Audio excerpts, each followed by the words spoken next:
In a city of 19 million, there's a group of people you might not notice, but people you can't live without, even for a day.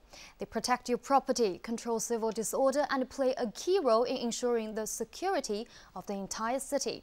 They are Shanghai's police, the guardians of the city. Today, we begin a series of reports about the men and women of the Public Security Bureau, looking not just at what they do, but also who they are and why they do it. We start with the story of a man who might not be able to put out fires like a firefighter, shoot criminals like a sniper, or direct vehicles like a traffic cop. And when there's an emergency in Shanghai, you probably won't even see him.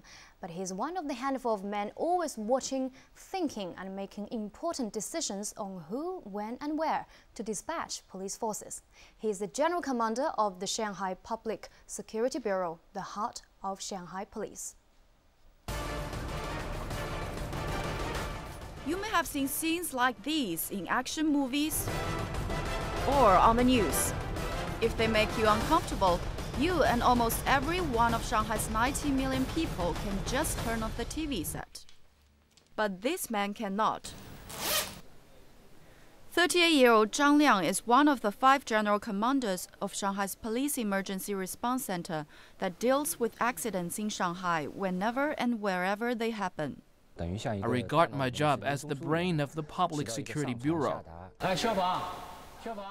That means he can mobilize all 40,000 members of Shanghai's police force, and he can get officers anywhere downtown within just 5 minutes. Fire brigade, yes. Traffic police, no problem. SWAT team, definitely. And many more. Zhang still vividly remembers the day last November when a cargo plane from Zimbabwe crashed on takeoff at Pudong International Airport. So do the airport police. Zhang Liang is not only quick at dispatching, he also knows what order to dispatch the different kind of rescue workers, so they arrive at the scene in the proper order to avoid causing chaos. He also has to know how many police are needed, so there is no waste of human resources.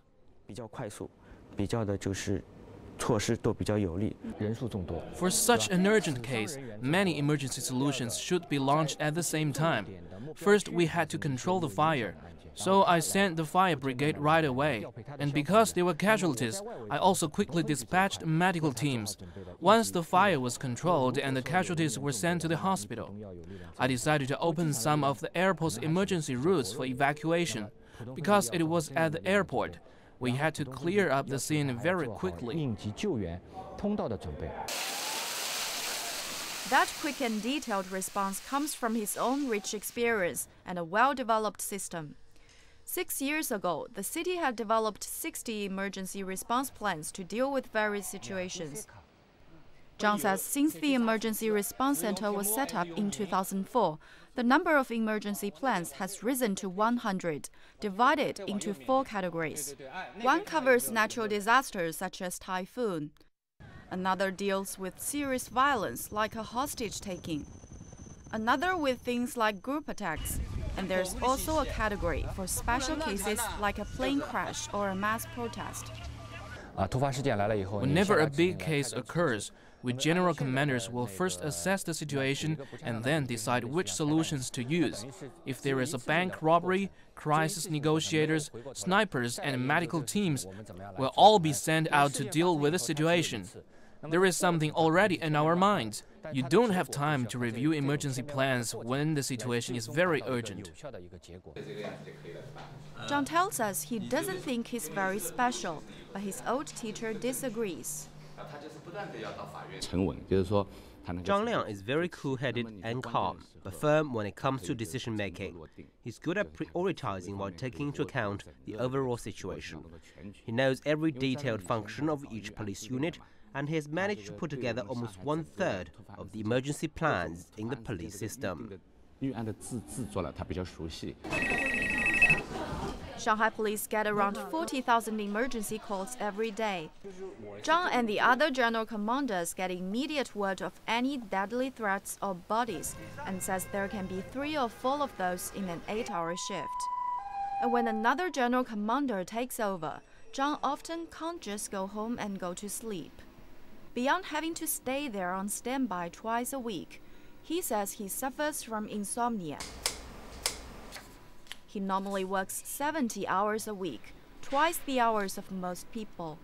And now he's even busier, planning for the expo. When the expo opens, we will face a new challenge: the unprecedented number of people, the variety of precious articles that will be displayed in pavilions, and the coordination of logistics with expo organizers. We started preparing 2 years ago, with hundreds of new emergency solutions already in hand, and set up joint forces with the army. Zhang thinks the long-hour hard work is worthwhile because he really loves his job as a general commander and is now ready for a new phase of his career.